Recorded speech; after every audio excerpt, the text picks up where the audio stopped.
What's up, Forte fam? Today we're diving into one of the most common complaints amongst marching athletes, shin splints. This injury can be incredibly frustrating for those who experience it, but do not worry, this video is here to help you learn what they are, why they happen, and how to prevent and treat them so that you don't end up on the sideline. Now, let's get into it.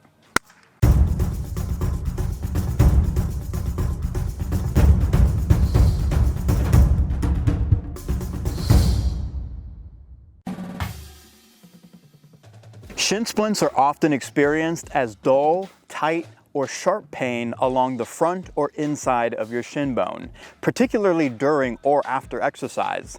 This common injury occurs when the lower leg muscles, tendons, and bone tissue become inflamed and irritated from repetitive activities like running, jumping, or, you guessed it, marching.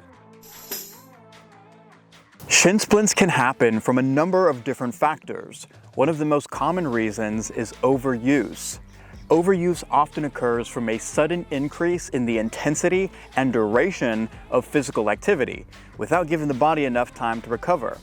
Many marching athletes fall into this category by simply just showing up to band camp or move-ins without proper training. This sudden spike in physical activity over long hours is a perfect recipe for shin splints. To avoid this, it's important to gradually increase your physical activity level over time and to start training a minimum of 8 to 12 weeks before your season begins.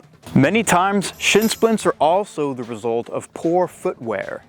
When performing high-intensity, repetitive activities, it's important to avoid using worn-out shoes with poor shock absorption and arch support.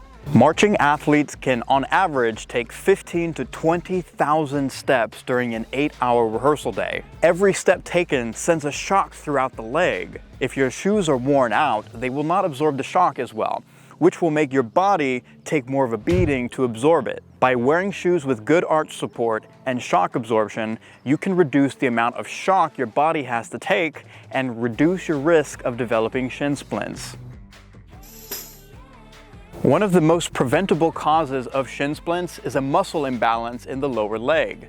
Typically, the muscle in front of the shin, the tibialis anterior, is weak, while the muscle in the back, the calf, is tight. When this happens, the lower leg has to work much harder to achieve that common roll step technique used while marching forward. The tibialis anterior eccentrically contracts to control that roll from heel to toe, which also supports shock absorption. Once this muscle gets tired, the body doesn't absorb shock as well while marching forward, and that force ends up wreaking havoc in the shin bones.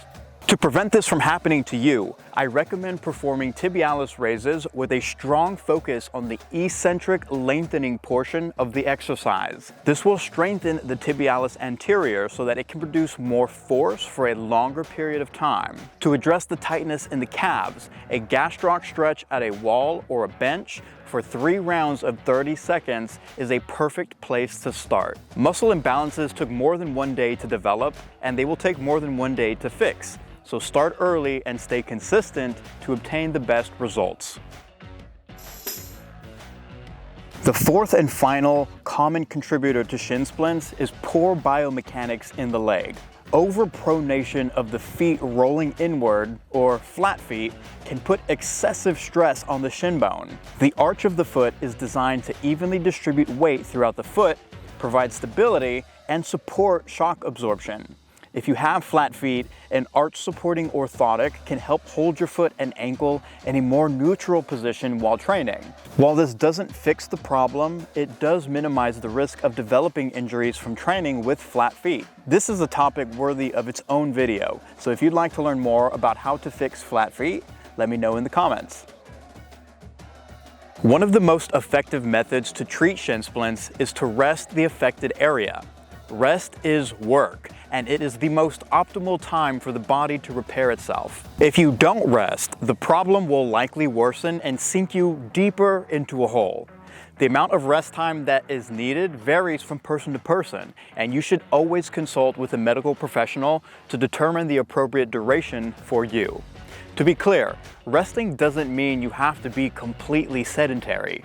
Finding ways to stay active that don't flare up your symptoms, like upper body workouts, core workouts, biking, and the elliptical, are fun ways to keep your body active while giving your shins time to recover. Stretching and foam rolling the lower leg is another effective treatment for many. This will not fix your shin splints, but it can reduce the pain and promote tissue healing. Foam rolling the calves and other muscles around the shin can reduce muscle tension, which can also relieve pain and discomfort. It can also improve blood flow in the affected area, which can promote faster tissue healing. You can also use the foam roller or a drumstick to apply pressure to the muscles around the shin. If you're experiencing persistent or severe pain, it is always best to consult with a medical professional to receive an accurate diagnosis and treatment plan. Shin splints can be a frustrating injury for marching athletes, but with proper prevention and treatment, they can be managed effectively. By following these guidelines, you can reduce your risk of developing shin splints and continue performing at your best. If you're not sure where to start, check out this video on how to become a marching athlete and join the Bulletproof Body program on the Forte Athletics app to start training like the best. If you've made it this far into the video and you enjoy this content, please consider subscribing so that you don't miss future updates. Stay strong, stay healthy. I'll see you next time. Ready and break.